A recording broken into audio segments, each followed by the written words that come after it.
ચાલો chapter 2 દ્રાવણો દ્રાવણો chapter આપણે પૂરો કર્યું. દ્રાવણો ચેપ્ટરનો સ્વાધ્યાય મેં તમને હોમવર્કમાં ગણવા આપ્યું છે, જે તમે બધા ગણો છો. બહુ સરસ વાત છે. ન સમજાય તો યાદ રાખજો, ટેક્સ્ટબુકના સ્વાધ્યાયના જે દાખલા છે એ બહુ અગત્યના છે. હવે દાખલામાં ટેક્સ્ટબુકમાં અણુભાર આપેલા નહીં હોય, પણ ચિંતા ન કરતા, પરીક્ષામાં તમને અણુભાર અથવા પરમાણુ ભાર આપ્યા હોય એમાંથી તમારે લઈ લેવાના. પણ અત્યારે તમે ઘરે ગણતા હોય, તમારી પાસે અમુક તત્વના પરમાણુ ભાર તમને ખબર ન હોય, તો તમે પરમાણુ ભાર 11માની ચોપડીમાંથી જોઈ શકો, અથવા મેં તમને પહેલા જ આ પાઠના લખાણ સંબંધિત પ્રશ્ન અને સ્વાધ્યાયના પ્રશ્ન બેની પીડીએફ ભેગી મોકલેલી છે. એમાંથી જરાક અણુભાર જોઈ લેવો. બીજું, જે મેં પીડીએફ ફાઇલ મોકલી છે ગણેલા દાખલાની, એના કરતા તમે જુદી રીતે ગણો, શોર્ટકટથી ગણો તો ચાલે. એમાં થોડીક અઘરી રીત છે, લાંબી લાંબી રીત કરી હોય. આપણે સીધું જ સૂત્ર મૂકીને જો શોર્ટકટ થતું હોય તો એ જ કરવાનું છે, અને એ રીતે ગણો ને જો તમને આવડી જાય તો પૂરું થઈ ગયું. પછી આ ચેપ્ટરમાં ક્યાંય વાંધો આવે નહીં. હવે આપણે ચેપ્ટર 2 માટે થોડીક નીટની વાત કરી દઈએ કે નીટમાં પ્રશ્ન છે એમાં કઈ કઈ બાબતોમાં તમારે ધ્યાન રાખવાનું છે. આ ચેપ્ટરમાં મેં જેટલું કરાવ્યું, મેં સાથે સાથે નીટ માટેની માહિતી આપેલી છે વચ્ચે વચ્ચે. એટલું કરો એટલે ઇનફ છે. છતાંય એકવાર દરેક સૂત્રનો કે દરેક આપણે જે કન્ટેન્ટ ભણ્યા છે એનો કેવી રીતે એપ્લાઇડ કરવું, કેવી રીતે વિચારવું, એના માટે થોડીક ચર્ચા કરી દઈએ. પહેલી વાત છે આ ચેપ્ટરમાં સાંદ્રતાઓ, જે ખૂબ અગત્યની છે. 11મામાં બધી સાંદ્રતા આવેલી. 11મામાં આપણે બધી સાંદ્રતાને એકબીજા સાથે સાંકળતા સૂત્ર આપ્યા હતા. અત્યારે એ સૂત્ર આપી દીધા છે. સૂત્ર ઉપરના દાખલાઓ 11મામાં કર્યા હતા, જે તમને લગભગ આવડે જ છે. તો આટલી સાંદ્રતાઓ આપણે ભણ્યા: normality, molarity, percentage, volume by volume, weight by volume, કદ થી ppm, આટલી સાંદ્રતાઓ. પણ આ બધાના સૂત્ર તમે જુઓ, normality, molarity, volume by volume, weight by volume કે કદ થી ppm, આ બધાના સૂત્ર, કોઈ પણ સૂત્ર લઈ લો, નીચે કદ આવશે. ભાઈ તાપમાન બદલે તો કદમાં ફેરફાર થાય. કદમાં ફેરફાર એટલે સાંદ્રતામાં માઇનોર ફેરફાર થશે. એટલે એમ કહી શકાય કે આ જે સાંદ્રતાઓ છે એ તાપમાન પર આધાર રાખે છે. હજી કાંઈ લખી નાખું, વજન કદ થી ppm. ફરી એકવાર બધાની ટૂંકમાં માહિતી. નોર્માલિટી એટલે 1 લીટર દ્રાવણમાં ઓગળાયેલા ગ્રામ તુલ્ય ભારની સંખ્યા. હવે તુલ્ય ભાર, એક તુલ્ય ભાર એટલે એના તુલ્ય ભાર જેટલું ગ્રામમાં વજન. તુલ્ય ભાર કેમ શોધવાય તમને ખબર છે? આણ્વીય દળ ભાગ્યા સંયોજકતા અથવા ઇલેક્ટ્રોનનો ફેરફાર અથવા એસિડિકતા અથવા બેઝિકતા. હવે એસિડ હોય તો એને બેઝિકતા હોય. એસિડમાંથી જેટલા H+ છૂટા પડે એને બેઝિકતા કહેવાય. બેઝ હોય તો એને એસિડિકતા હોય. અમુક સંયોજન છે એમાં ઇલેક્ટ્રોનનો ફેરફાર ગણવાનો છે. એમાં ખાસ ધ્યાન રાખવાનું છે, જ્યારે KMnO4 હોય અને એસિડિક દ્રાવણ હોય ત્યારે 5 વડે ભાગવાનું થશે અણુભારને, અને KMnO4 હોય ને બેઝિક માધ્યમમાં હોય કે તટસ્થ માધ્યમમાં હોય ત્યારે આમાં 3 ઇલેક્ટ્રોનનો ફેરફાર થાય. એસિડિક માધ્યમ હોય તો કેટલા ઇલેક્ટ્રોનનો ફેરફાર? 5. બેઝિક કે તટસ્થ માધ્યમ હોય તો કેટલા ઇલેક્ટ્રોનનો ફેરફાર? 3. તો તટસ્થ માધ્યમ હોય ત્યારે 3 વડે ભાગવાનું થાય અણુભારમાંથી તુલ્ય ભાર ગણવા માટે. તો આટલી સાંદ્રતા. નોર્માલિટી. મોલારિટી, મોલ પ્રતિ લિટર, શોર્ટકટ સૂત્ર. 1 લીટરમાં ઓગાળેલા મોલની સંખ્યા. 1 લીટરમાં ઓગાળે. હવે તમને અર્થઘટન કરતા આવડવું જોઈએ, બરોબર? એમ કીધું હોય 2 મોલર દ્રાવણ છે, 2 મોલર, તેનો મતલબ શું થયો? 1 લીટરમાં 2 મોલ હોય. 1 લિટરમાં 2 મોલ હોય એને કહેવાય 2 મોલર. વોલ્યુમ બાય વોલ્યુમ કદ પ્રબળતા કહેવાય, ટકાવારીમાં છે, બહુ સહેલા સૂત્ર છે. કદ થી ppm, વજન કદ થી ppm, ને આ બધી સાંદ્રતાઓ તાપમાન સાથે બદલાય છે. ત્યારે મોલાલિટી, મોલ અંશ, વેટ બાય વેટ ને વજન થી ppm આ ચારેય સાંદ્રતા એવી છે કે જેના સૂત્રમાં ક્યાંય કદ આવતું જ નથી, દળ જ આવે, વજન આવે. વજન તાપમાન બદલાતા વજનમાં ફેરફાર ન થાય એટલે આ સાંદ્રતા તાપમાનથી સ્વતંત્ર કહેવાય. તો આના ઉપરનો MCQ પૂછી શકે કે નીચેનામાંથી કઈ સાંદ્રતા તાપમાન સાથે બદલાય છે અથવા તાપમાનથી સ્વતંત્ર છે. જો બદલાય છે એમ હોય તો આમાંથી એક હોય ને આ 3 ઓપ્શન હોય. અને એમ કે તાપમાનથી સ્વતંત્ર છે તો આ 3 હોય ને આમાંનું એકાદ હોય, જે આમાંનું હોય આપણો જવાબ. બીજું થોડીક નોર્માલિટીની અહીંયા મેં જુદા જુદા એકમમાં લખી છે. જો કે આ એકમ તમને આવડતા જ હોય છે, તો અહીંયા એક વાર કહી દઉં કે નોર્માલિટી n/5 નોર્મલ એટલે કે નોર્માલિટીનો 5મો ભાગ હોય તો એને પેન્ટી નોર્મલ કહેવાય. નોર્માલિટીનો 5મો ભાગ, દાખલા તરીકે 10 પેન્ટી નોર્મલ દ્રાવણ છે, 10 એટલે અહીંયા ઉપર 10 મૂકવાના, નીચે 5. પેન્ટી નોર્મલ એટલે n/5. પેન્ટા નોર્મલ એટલે 5 નોર્મલ હોય એને પેન્ટા નોર્મલ કહેવાય, ધ્યાન રાખજો. સેન્ટી નોર્મલ એટલે નોર્માલિટીનો 100મો ભાગ, એ તો સેન્ટીમીટર હોય એની જેમ 100 ભાગવાનું છે. ડેસી નોર્મલ એટલે 10મો ભાગ. મિલી નોર્મલ એટલે નોર્માલિટીનો 1000મો ભાગ. ડેકા નોર્મલ એટલે નોર્માલિટી 10 ગણી નોર્માલિટી કરો એને ડેકા નોર્મલ કહેવાય. હેમી એટલે અડધું, હેમી એટલે અડધું, તો નોર્માલિટીનું અડધું એટલે એને હેમી નોર્મલ કહેવાય. તો ઘણીવાર આ રીતે એકમોમાં ક્યાંક પ્રશ્ન પૂછ્યો હોય તો આપણને આટલો ખ્યાલ હોવો જોઈએ. 1-2 વાર વાંચ્યો એટલે બહુ સિમ્પલ છે, બહુ સહેલું છે, આવડી જાય એવું છે, આમાં કઈ અઘરું નથી. તો મહત્વની વાત, સાંદ્રતાનો MCQ હોય તો એમાં આપણો માર્ક કપાવવો ના જોઈએ. ગમે તે આડાવડા સૂત્ર હવે તમને બધા ફાવે છે અને MCQ ની પ્રેક્ટિસ કરશો એટલે પણ શક્ય એટલું શોર્ટકટ સૂત્રથી વહેલામ વહેલી ગણતરી થાય એવો પ્રયત્ન કરવાનો છે. તો સાંદ્રતાઓ વિશે વધારે અત્યારે ચર્ચા નથી કરતો. જેમ જેમ તમે MCQ સોલ્વ કરશો એમ જો કોઈ ડિફિકલ્ટી આવે તો પૂછજો, એટલે આપણો જે નવા કઈ કોન્સેપ્ટ રહી ગયા હોય, કદાચ મારાથી રહી ગયા હોય તો એમાં આવી જશે. ચલો આ પાઠમાં ત્યાર પછી પહેલી જ વાત અગત્યની હેનરીનો નિયમ છે. વાયુની પ્રવાહીમાં દ્રાવ્યતા, હેનરીનો નિયમ કે વાયુની દ્રાવ્યતા વાયુના આંશિક દબાણના સમપ્રમાણમાં હોય. આમાં એક જ સૂત્ર છે, P = kH × x. આ સૂત્ર ઉપરના MCQ નાના હોય. ફરી એકવાર કહી દઉં છું, હેનરી અચળાંક kH વધે તો x ઘટે, x ઘટે તો દ્રાવ્યતા ઘટે. બસ આટલું જ ધ્યાનમાં લેવું. અને kH ક્યારે વધે તો કે તાપમાન વધે, તાપમાન વધે તો kH વધે, kH વધે તો દ્રાવ્યતા ઘટે. હવે આમાં તમારે જુદા જુદા વાયુના હેનરી અચળાંકના મૂલ્ય ટેક્સ્ટબુકમાં કોષ્ટકમાં આપ્યા છે, કઈ ગોખવાના નથી.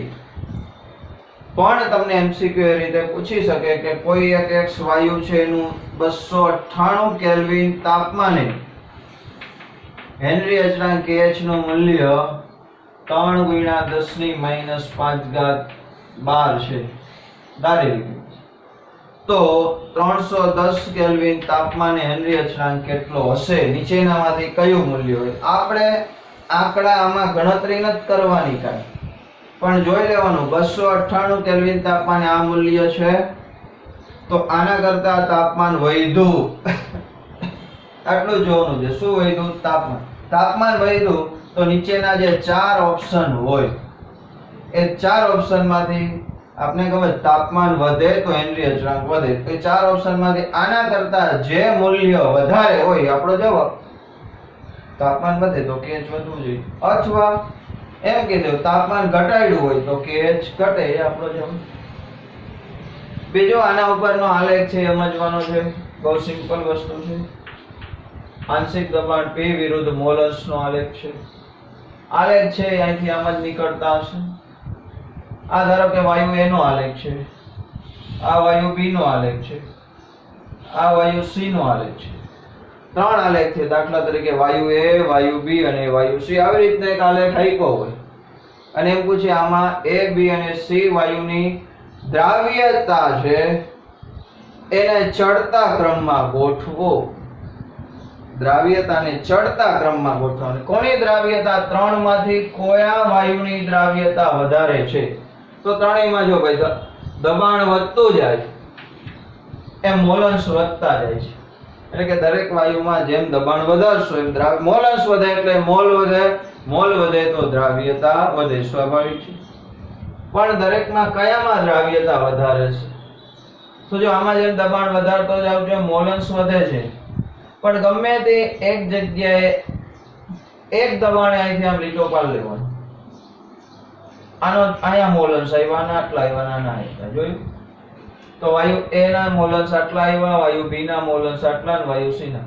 ભાઈ એક સરખા દબાણે વાયુ A ના મોલન્સ છે ઓછા છે, વાયુ B ના વધારે છે, વાયુ C ના એનાથી વધારે છે.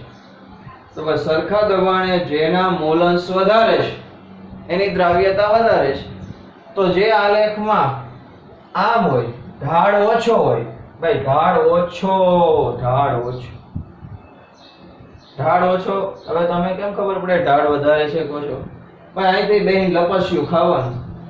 આ લપસ્યું છે, આ લપસ્યું, ના લપસ્યું. કયા લપસ્યા ઉપર બેહો તમે શું રૂટ કરતા વધારે ઝડપથી નીચે આવશો? તો કે એ વાળા લપસ. જેમાં ઝડપથી નીચે આવો એમાં ઢાળ વધારે છે, આમાં ઢાળ ઓછો. જેનો ઢાળ ઓછો એની દ્રાવ્યતા વધારે, જેનો ઢાળ વધારે એની દ્રાવ્યતા ઓછી. બીજું કહી દઉં, આ ત્રણેયમાં જેમ કે હેનરી H ના KH ના મૂલ્ય ચડતા ક્રમમાં ગોઠવો. તો દરેક જેનો ઢાળ વધારે એનું KH નું મૂલ્ય વધારે, કારણ કે ઢાળ જ KH. તો આનો ઢાળ વધારે, આનું KH નું મૂલ્ય વધારે, આનું એના કરતા ઓછું, આના એનાથી ઓછું. તો જેમ KH નું મૂલ્ય ઘટે એમ દ્રાવ્યતા ઘટે. KH નું મૂલ્ય વધે, દ્રાવ્યતા વધે. આ પ્રકારેનું દ્રાવ્યતા માટેનો આલેખ દ્વારા પ્રશ્ન પૂછે તો એ સમજાઈ જાવ. ફરી એકવાર કહી દઉં છું, જેમ ઢાળ વધારે હજી આમ હોય તો એની દ્રાવ્યતા ઓછી થશે, જેમ ઢાળ ઓછો એમ દ્રાવ્યતા વધારે. તો આ થયું હેનરીના નિયમની ઉપયોગિતા ઉપરથી એમસીક્યુ. આટલું આવડે એટલે કોઈ પણ એમસીક્યુ. બીજું ટેક્સ્ટ બુકમાં નથી આપ્યું, હેનરીના નિયમની મર્યાદા છે.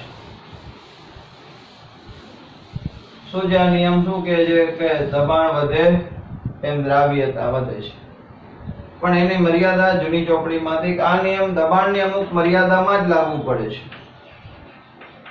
દબાણની અમુક મર્યાદામાં જ લાગુ પડે છે.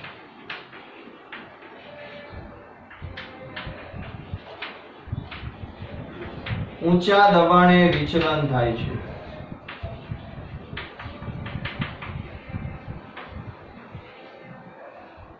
પણ એનો મતલબ શું? કે આ સૂત્ર શું કહે છે? જેમ દબાણ વધારે જાવ મોલન્સ વધતા જાય એટલે દ્રાવ્યતા વધતી જાય, ભલે ધીમે ધીમે વધે. પણ ભાઈ આ એક બીકરમાં આપણે અમુક જથ્થાનો દ્રાવક લીધો હોય, ઉપરથી વાયુ છે દબાણ વધારતા જાવ, વધે જશે. ભાઈ એક સમય તો એમાં આવી જશે કે હવે વધારે વાયુ નથી ઓગળતો. પણ આ સૂત્રમાં એવું અટકવાનું તો ક્યાંય કીધું જ નથી. તમે એમ કીધું દબાણ વધારે જાવ એટલે દ્રાવ્યતા વધતી જાય. ભાઈ શરૂઆતમાં બરોબર છે, જેટલું દબાણ વધારશો એટલી જ દ્રાવ્યતા વધશે. પણ અમુક વધારે અહીંયા દ્રાવ્ય અણુઓ આવી જાય વાયુના, પછી તમે દબાણ વધારો છો તો દ્રાવ્યતા વધવી જોઈએ એટલી વધતી નથી.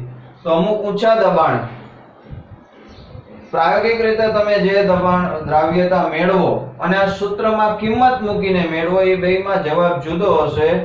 સૂત્રમાં કિંમત મૂકશો એમાં દ્રાવ્યતા વધારે હશે અને પ્રાયોગિક રીતે દ્રાવ્યતા ઓછી હશે. એટલે એમ કીધું છે ઊંચા દબાણે શું થાય છે? વિચલન.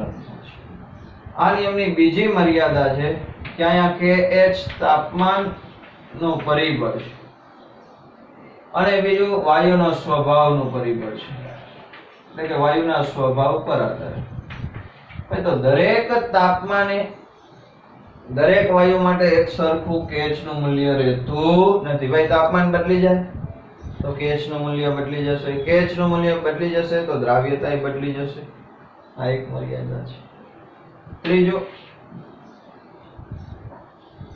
આ નિયમ એવા જ વાયુને લાગુ પડે કે જે વાયુ સુયોજન કે વિયોજન થતું ન હોય. એટલે કે અંદર દ્રાવણની અંદર દ્રાવણ બન્યા પછી વાયુના અણુ એકબીજા સાથે જોડાવાય ન જોઈએ કે વાયુના અંદર કટકાઈ થવા જોઈએ નહીં, એને જ લાગુ પડે. અને ચોથું, આ નિયમ એવા જ વાયુને લાગુ પડે કે જે વાયુ દ્રાવક સાથે પ્રક્રિયા કરતો ન હોય એવા વાયુને જ આ નિયમ લાગુ પડે. કે અંદર જઈને વાયુ છે એ પ્રવાહી હારે જોડાઈ જાય અને કંઈક નવું સંયોજન બની જાય તો પછી આપણે દબાણ ઘટાડીએ ત્યારે વાયુ બહાર આવવો જોઈએ, ન આવે, કારણ કે તો અંદર સંયોજન બનીને ગોઠવાઈ ગયો હોય. દબાણ ઘટાડો તો પાછો બહાર આવવો જોઈએ, આવે નહીં. એટલે આ નિયમ કોને લાગુ પડે કે એવો વાયુ કે જે દ્રાવક સાથે કોઈ સંયોજન બનાવતો ન હોય. દાખલા તરીકે ઓક્સિજન વાયુ પાણીમાં નાખો કઈ સંયોજન ન બને, નાઇટ્રોજન ને પાણીમાં નાખો કઈ સંયોજન ન બને, પણ એમોનિયા ને પાણીમાં નાખો તો NH4OH બની જાય. ધ્યાન રાખજો, એમોનિયા પાણી નાખો શું બને? NH4OH. તો એને આ નિયમ લાગુ પડે નહીં. તો આ થઈ હેનરીના નિયમની મર્યાદા. ફરી એકવાર કહી દઉં છું, ટેક્સ્ટ બુકમાં નથી, ખાલી જૂની બુકમાં હતું, એટલે નીટમાં યાદ રાખી લઈએ થોડું કે નીચા દબાણે લાગુ પડે, ઊંચા દબાણે વિચલન થાય છે. બીજું, KH નું મૂલ્ય તાપમાનનો સ્વભાવ છે અને વાયુના સ્વભાવ પર આધાર રાખે એ મર્યાદા છે. દ્રાવ્ય છે એકબીજા સાથે જોડાઈ પણ ન જતા હોવા જોઈએ કે એમાંથી ટુકડાઈ ન થતા હોવા જોઈએ. અને છેલ્લું, વાયુ દ્રાવ્ય દ્રાવક સાથે પ્રક્રિયા કરતો ન હોય એને જ આ નિયમ લાગુ પડે છે. તો હેનરીના નિયમમાં આટલી વિશેષ વાત છે.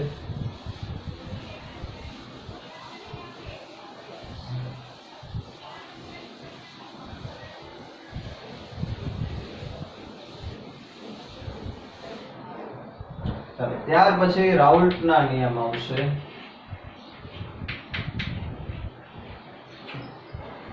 ભાઈ રાઉલ્ટના નિયમ પહેલા બે બાષ્પશીલ દ્રાવક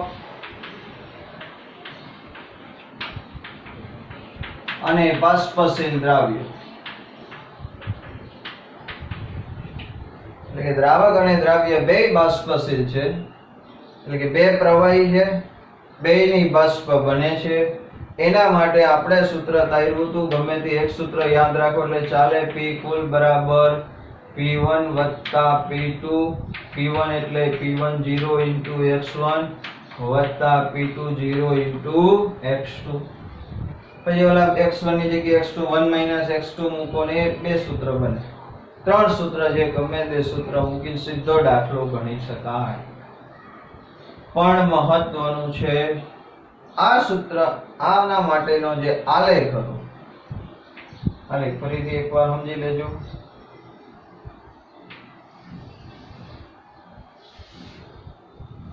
અહીંયા હું x1 બરાબર 1 લઉં છું, x2 બરાબર 0 છે. અહીંયા હું x1 બરાબર 0 લઉં છું તો x2 બરાબર 0 છે. અહીંયા P1 0 કહું. બાષ્પ દબાણ વિરુદ્ધ મોલ અંશનો આલેખ છે, બરોબર ધ્યાન આપજો. આમથી આમ જાવ એટલે કોના મોલ અંશ વધે? તો કે x2 ના 0 છે, આમાં જતા જતા 1 થાય એટલે કોના મોલ અંશ વધે? આમથી આમ આવો તો કોના મોલ અંશ વધે? તો કે x1.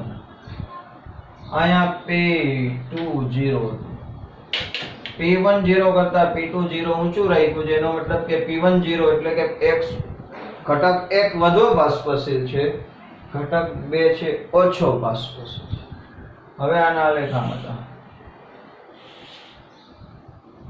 આ છે P1, આલેખ છે P2 નો છે. P1 એટલે P10 into x1, P2 એટલે P20 into x2. અને આ બે છે એનાથી મળે P કુલ એટલે P1 વત્તા P2. બસ આ આલેખ આવડે છે. આ આલેખ કયા મુજબ ઘટે છે તો કે કયું સૂત્ર મૂકવાનું P1 બરાબર P10 into x1. આમ જાઓ એટલે કે આમ આયલા જાઓ x1 ના મોલન્સ એક હતા પણ આમ આયલા જાઓ એટલે x1 ના મોલન્સ ઘટતા જાય. x1 ઘટતું જાય એટલે P1 ઘટતું જાય. તો સામે આ આલેખમાં આમ વિચારો તો આમ આયલા જાવ એટલે કે x2 ના એટલે કે ઘટક 2 ના મોલન્સ વધતા જાય એટલે આંશિક દબાણ વધતું જાય કારણ કે P2 બરાબર શું હતું P20 into x. આ બે સૂત્ર છે. હવે આમાં કે આંકડા નો આપે અહીંથી આમ કહી દેજો આમ પરિણામ. આને હું કહું x y z અને આ w.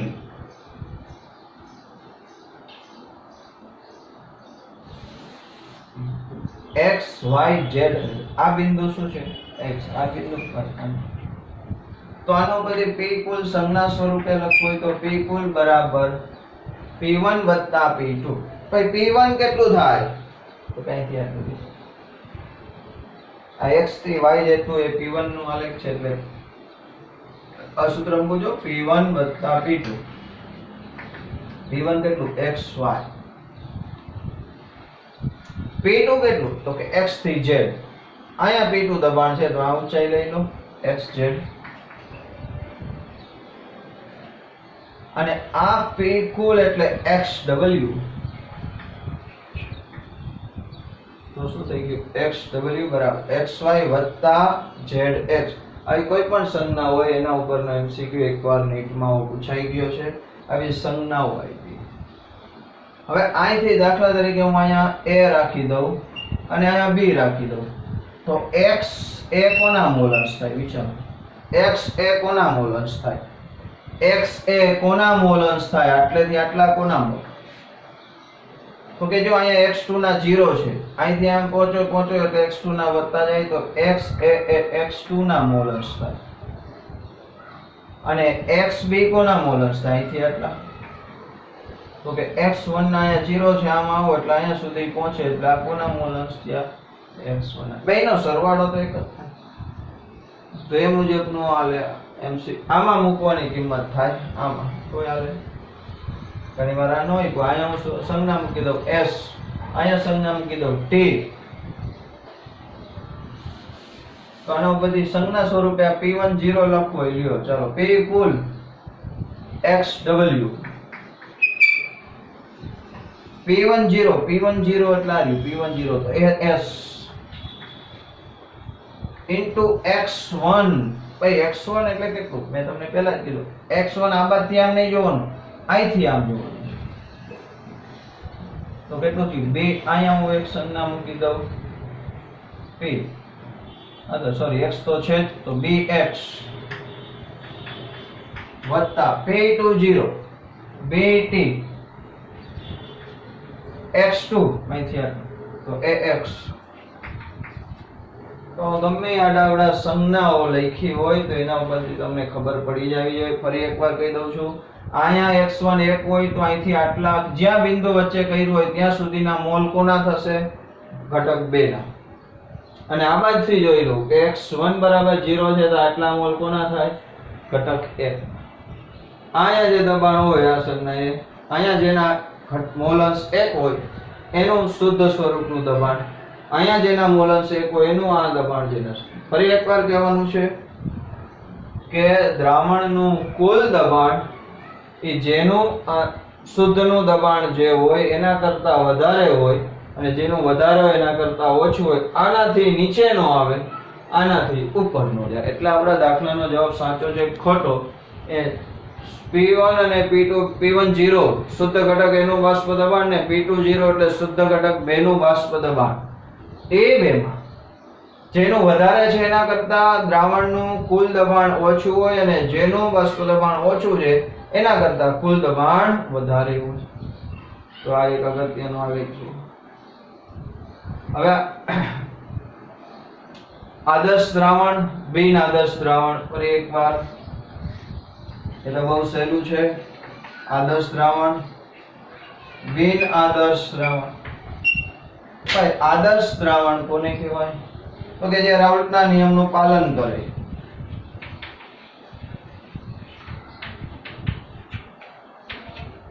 આદર્શ દ્રાવણ માટે એન્થાલ્પીનો ફેરફાર 0 હોય. આદર્શ દ્રાવણ માટે કદનો ફેરફાર 0 હોય. તેને કહેવાય આ લેખ આદર્શ દ્રાવણ છે. બિન આદર્શ દ્રાવણ તો જેમાં રાઉલ્ટના નિયમનું પાલન થતું નથી. કદનો ડેલ્ટા H 0 તો નો જ હોય, કા વધારે કા not equal to delta V not equal to 0. તો આદર્શ દ્રાવણ અને બિન આદર્શ દ્રાવણ. તો હવે બિન આદર્શ દ્રાવણમાં આલેખ આવ્યા હતા આપણે બે.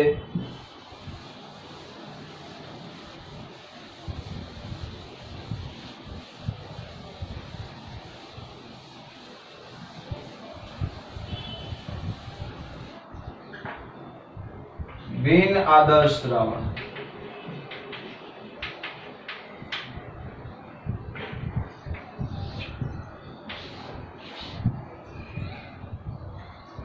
આને ઊંચું રાખ્યું તો આને નીચું રાખ્યું. ચલો અહીંયા x2 બરાબર 1 લઉં ને x1 બરાબર 0 લઉં.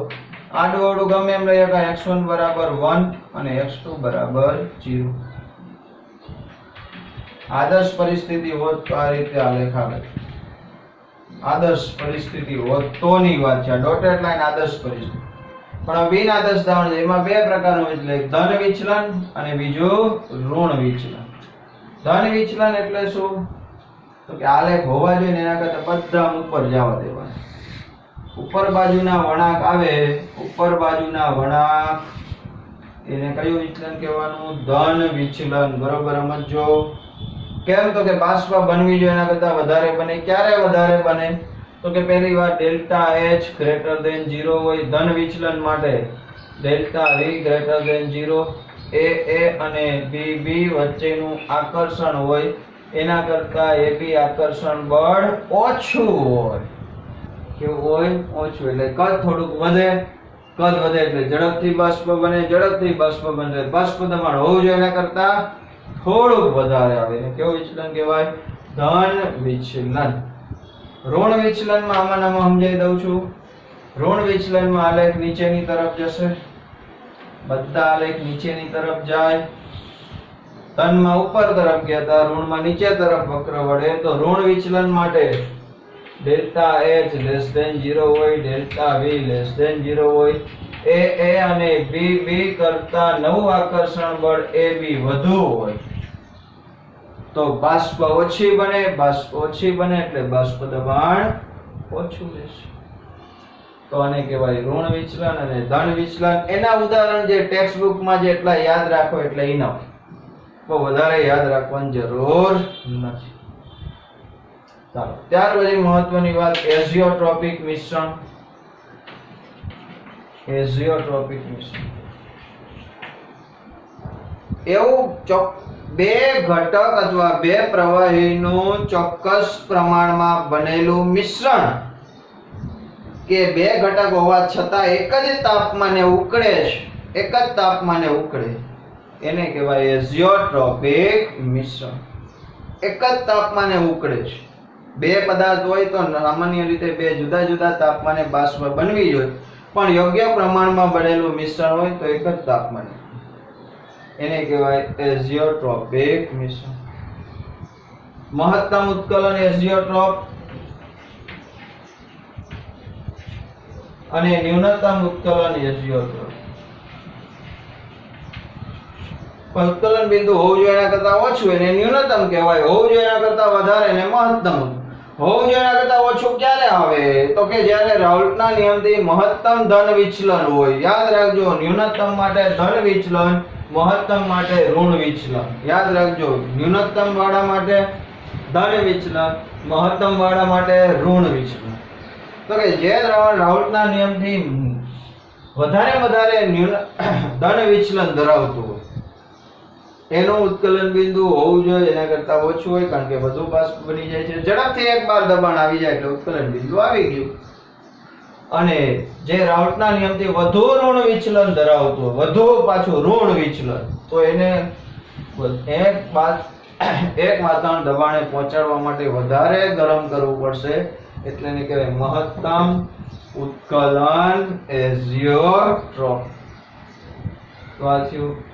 બે પ્રવાહી હોય, દ્રાવ્ય અને દ્રાવક બે પ્રવાહી હોય ત્યારે રાઉલ્ટના નિયમની વાત છે.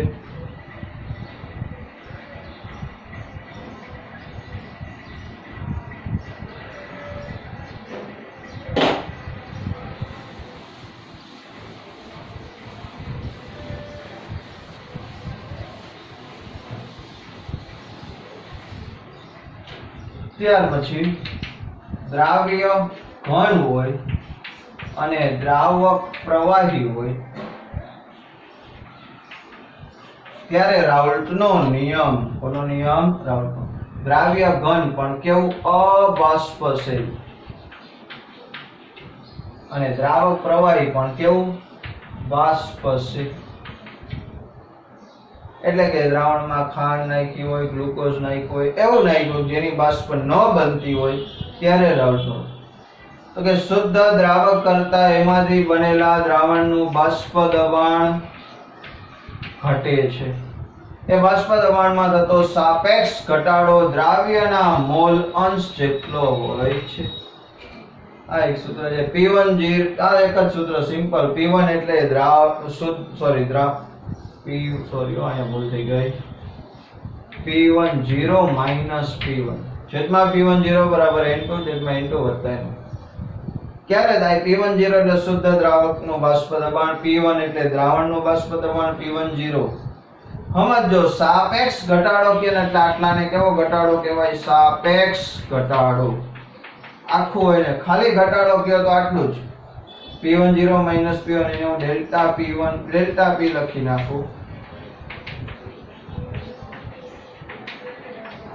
તો અહીંયા ડેલ્ટા P એટલે ખાલી ઘટાડો. બાષ્પ દબાણનો ખાલી ઘટાડો પૂછે તો ડેલ્ટા P શોધવાનું. સાપેક્ષ ઘટાડો પૂછે તો એ કોના બરાબર હોય? દ્રાવ્યના મોલંશ બરાબર. કોના બરાબર હોય? દ્રાવ્યના મોલંશ બરાબર. આ એક સિમ્પલ સૂત્ર છે. આ સૂત્રનો ઉપયોગ કરીને ગમે દાખલો ગણી શકાય.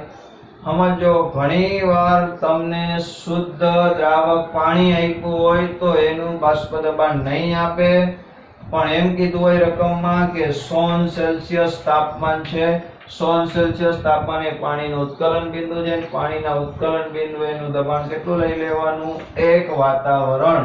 તો ઘણીવાર P10 એમ ન કહે કે શુદ્ધ દ્રાવકનું બાષ્પ દબાણ આટલું છે, તો ત્યારે તમને રકમમાં તાપમાન આપ્યું હોય, તાપમાન લગભગ 100 સેલ્સિયસ હોય. 100 સેલ્સિયસ એટલે પાણીનું ઉત્કલન બિંદુ થયું. ઉત્કલન બિંદુ એ બાષ્પ દબાણ કેટલું હોય? 1 વાતાવરણ. હવે આમાં N2 ને અવગણવાની વાત ક્યારે આવે? તો કે જ્યારે મંદ દ્રાવણ હોય તો નીચેના N2 ને અવગણી નાખો તો એપ્રોક્સિમેટ N2/N1. અને ન અવગણવા હોય તો આટલું યાદ રાખજો. NCERT બુક રેફરન્સ બુકોમાં સૂત્ર છે P10 માઈનસ P1 છેદમાં P1 બરાબર N2/N1. આ સૂત્ર ક્યારે આવે? આ ક્યારે આવે? આના ઉપરથી બનાવો તો આ P10 માઈનસ P1 છેદમાં P10 બરાબર N2/N1. આ અવગણી નાખો ત્યારે, ના નો અવગણો તો ત્યારે. મંદ દ્રાવણ હોય તો સીધું આ મૂકી દેવાય. પણ જો મંદ દ્રાવણ એટલે ક્યારે કે 1000 ગ્રામ આજુબાજુ દ્રાવક હોય અને એને 2-5 ગ્રામ દ્રાવ્ય હોય તો એ મંદ દ્રાવણ કહેવાય. તો એમાં આપણે અવગણ. પણ આપણે જ્યારે બોર્ડનો પેપર હોય, ગુજકેટનો પેપર હોય, એમાં આપણે આ સૂત્ર વાપરવાનું. આ સૂત્ર એમાં આવતું જ નથી. આ માત્ર નીટ વખતે ધ્યાનમાં લેવાનું છે. તો બે જુદા જુદા બાષ્પ દબાણ થયા. બીજું એક સૂત્ર આપી દઉં છું એક્સ્ટ્રા, કે log P2/P1 બરાબર delta H/2.303 R 1/T1 minus 1/T2. આ એક સૂત્ર છે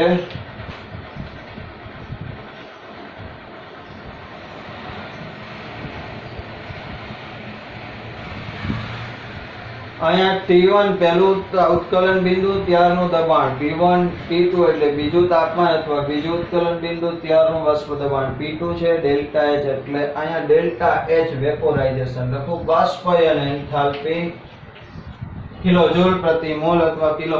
R તમે કેલરીમાં લ્યો તો અહીંયા કેલરીમાં મૂલ્ય મૂકવાનું, R જો તમે જૂલમાં લ્યો તો ડેલ્ટા H નું મૂલ્ય શેમાં મૂકવાનું? જૂલમાં. આ નીટ માટે સ્પેશિયલ સૂત્ર છે, ફરી એકવાર એમાં શું આપ્યું છે લખી નાખું. P1 આ તો આવડી જાય ને, P1 એટલે પહેલું બાષ્પ દબાણ, T1 એટલે પહેલું તાપમાન, P2 T2 એટલે બીજું તાપમાન, P2 એટલે બીજું. ડેલ્ટા H બાષ્પીયન એન્થાલ્પી, R વાયુ અચળાંક. તો આ સૂત્રનો ઉપયોગ કરીને દાખલા ગણવાના થઈ શકે.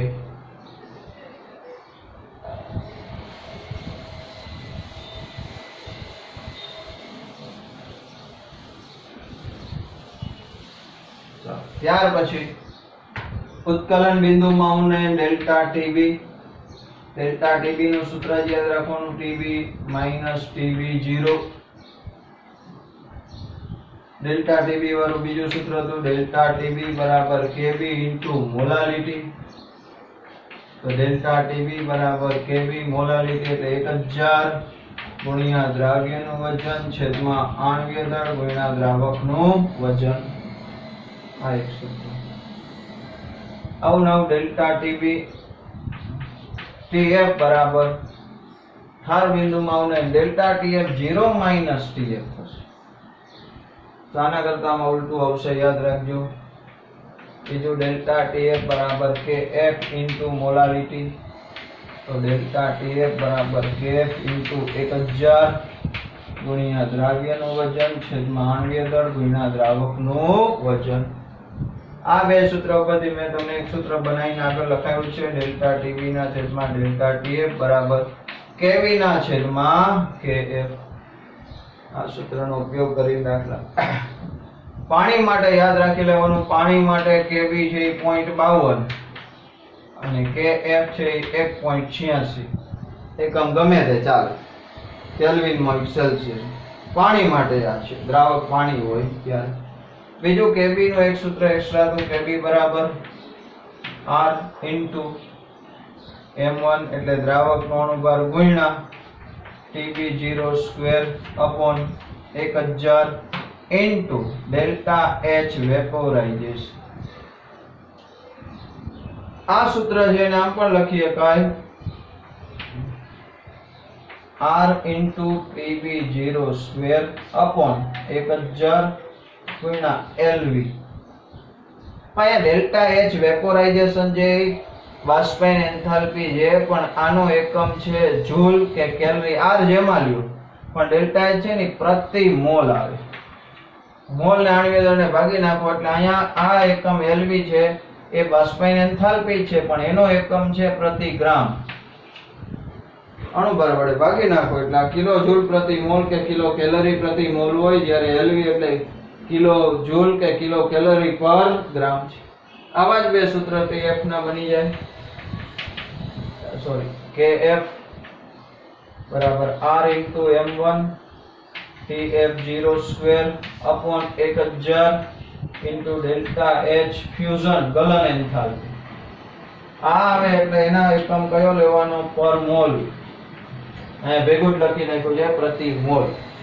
અને એ જ સૂત્રમાં KF બરાબર R ઇન્ટુ TF ઉપર M કાઢી નાખું, M1 આણ્વીય દળ કાઢી નાખું તો નીચે 1000 ઇન્ટુ L F પ્રતિ, આ LF શેમાં લેવાનું? પ્રતિ ગ્રામ. તો આટલા સૂત્ર છે એકોના જે TB અને TF ના. બહુ સહેલા છે, સ્ક્રીનશોટ લઈ લેજો.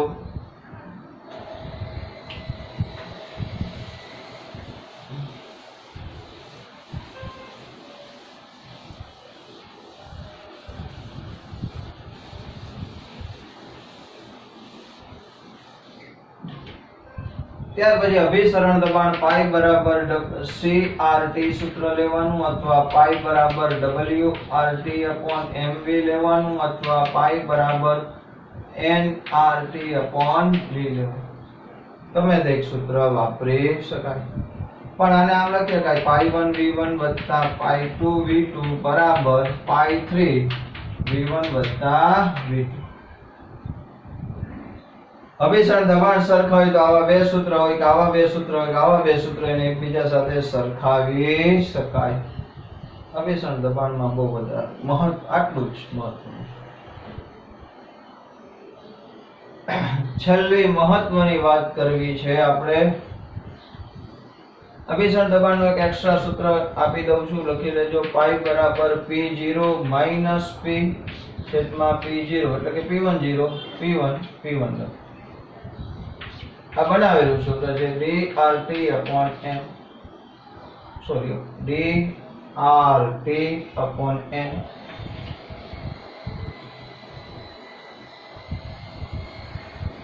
P10 શુદ્ધ દ્રાવકનું બાષ્પ દબાણ, P1 દ્રાવણનું બાષ્પ દબાણ, P10 દ્રાવણનું બે ઘનતા, એ તો સંજ્ઞા એની જ રહેવાની. R વાયુ અચળાંક, T કેલ્વિનમાં તાપમાન, N એટલે મોલ.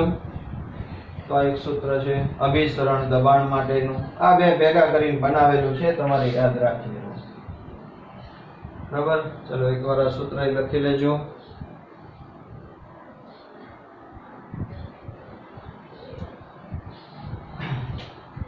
ત્યાર પછી મહત્વની વાત છે સંખ્યાત્મક ગુણધર્મ. એ બરોબર સમજી લેવાનો છે આપણે. સંખ્યાત્મક ગુણધર્મ આપણે ખબર છે શુદ્ધ દ્રાવક કરતા એમાંથી બનેલા દ્રાવણનું બાષ્પ દબાણ ઘટે, ઉત્કલન બિંદુ વધે, ઠાર બિંદુ ઘટે અને અભિસરણ દબાણમાં ફેરફાર થાય. તો જે ગુણધર્મનો આધાર દ્રાવ્ય કણોની સંખ્યા ઉપર હોય એને સંખ્યાત્મક ગુણધર્મ કહેવાય. બરોબર સમજો. હવે આવા એમસીક્યુ મૂકું છું. એમ કીધું નીચેનામાંથી કોનું બાષ્પ દબાણ, બાષ્પ દબાણ નીચું હોય અથવા ઉત્કલન બિંદુ ઊંચું પૂછે અથવા ઠાર બિંદુ નીચું પૂછે અથવા અભિસરણ દબાણ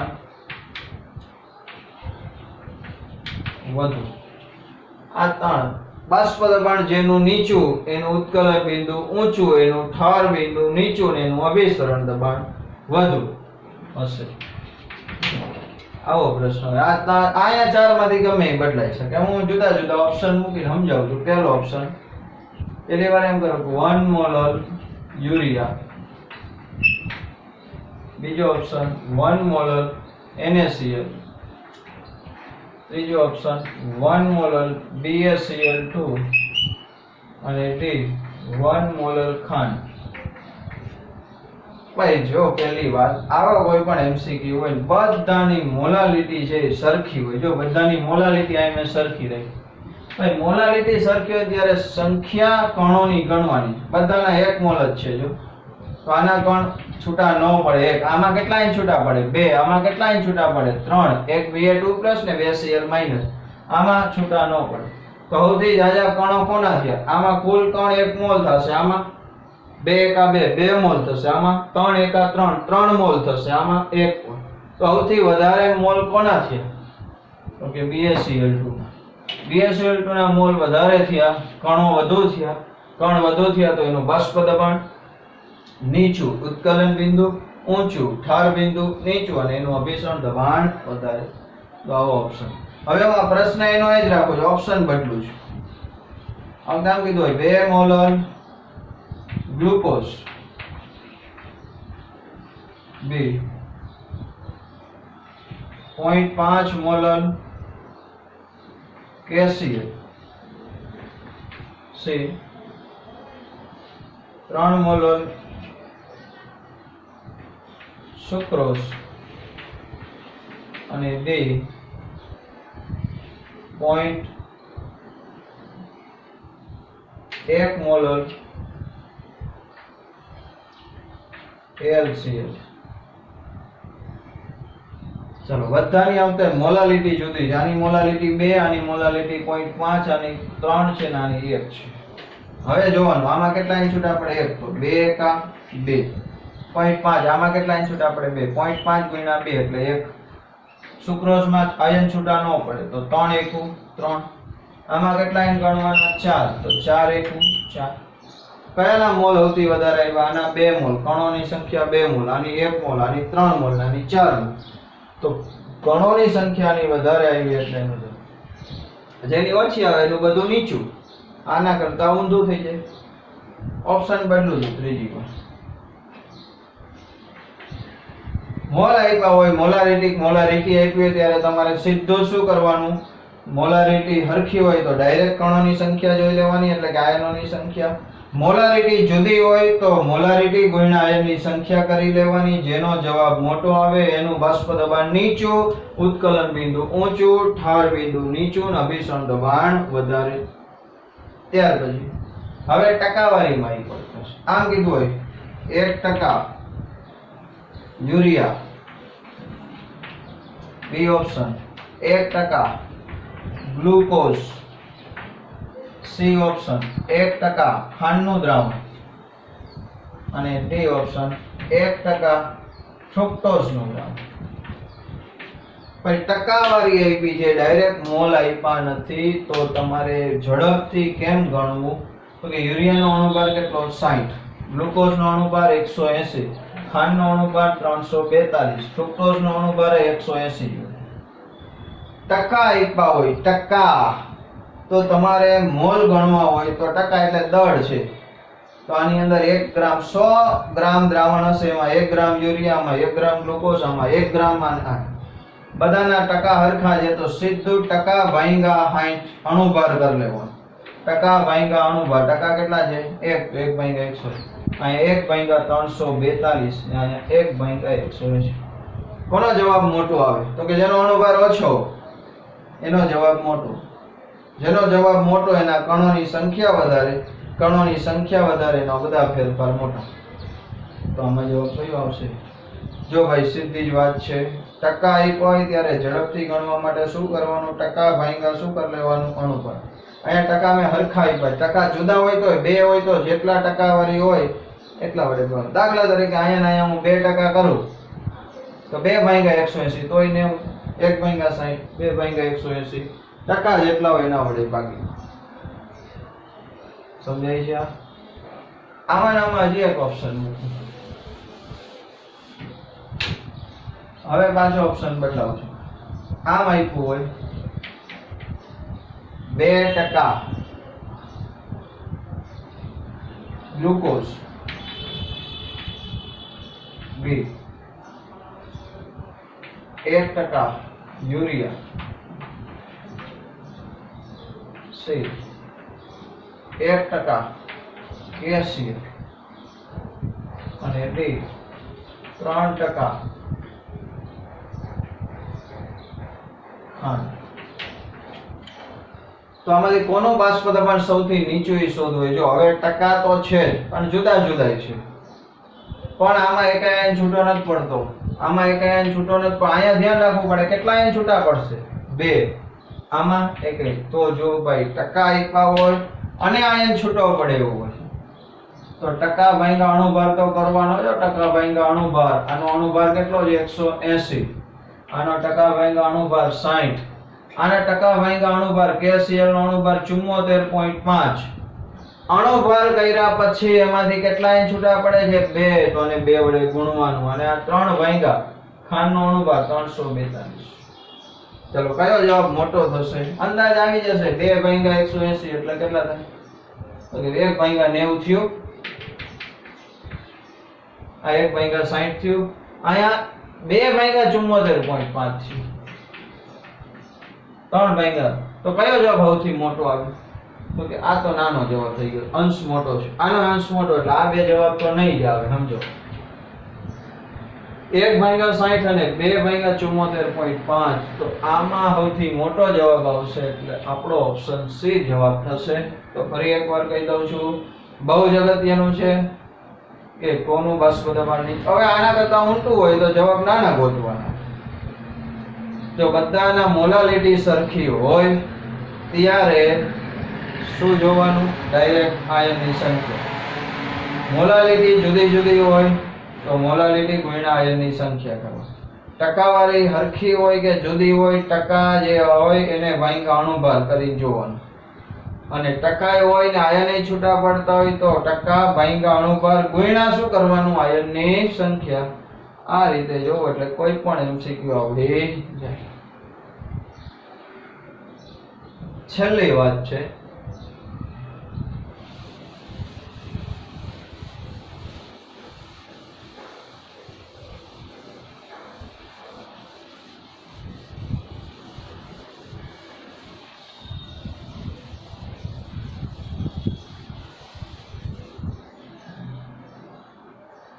ઘણી વાર આવો ઓપ્શન, નીચેનામાંથી કોનો વન ટોપ અવયવ આય વધુ હશે. ભાઈ જો વધુ એવો પૂછ્યો હોય તો NaCl, BaCl2, K2SO4 અને Al2SO4 થાય છે. આઈ શોધવા માટે શું કરવાનું, આપણે એવું જ સમજી લેવાનું સંપૂર્ણ આયનીકરણ થાય છે તો આની આયનની સંખ્યા કેટલી છૂટી પડે, 2 Na પ્લસ ને અહીંયા આયનની સંખ્યા 1 Ba2 પ્લસ ને 2 Cl 3.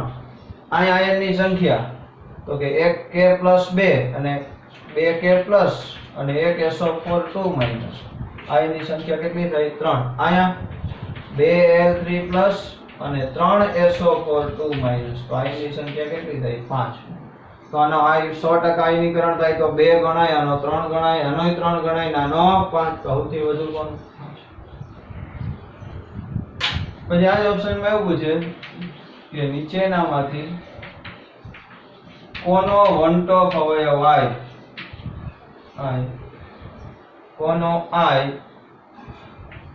BaCl2 અથવા સોરી આપણે આમ K4FeCN6 ને સમાન હશે, લગભગ સમાન હશે એવો ઓપ્શન. આને આ પ્રશ્ન બદલાય, નીચેનામાંથી કોનો આય K4FeCN6 ને સમાન હોય તો આપણે જોઈ લેવાનું K4FeCN6 માંથી કેટલા આયન છૂટા પડે.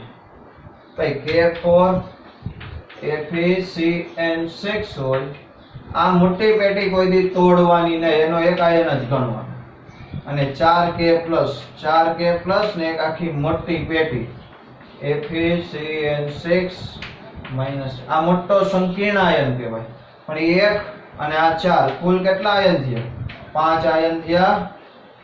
તો આમાંથી ગોતી લેવાનું કયાના 5 આયન છે તો કે આના. તો આ બેયનો વન ટોપ અવયવ આ કેવો થાય, લગભગ સરખો. બરાબર છે, આટલું ધ્યાન રાખો એટલે એક પણ એમસીક્યુ માં વાંધો આવે નહીં. હવે જે મેં તમને એમસીક્યુ ની PDF મોકલી હતી તે સોલ્વ કરવાનો, પણ એ સોલ્વ કરતા પહેલા અથવા અટકો તો આપણો આ એક વિડિયો જોઈ લેજો, જેમાં આખા પાઠની હાઇલાઇટ આપી દીધી છે, છતાંય ન સમજાય તો પાછા પૂછજો. ચલો, જય શ્રી કૃષ્ણ.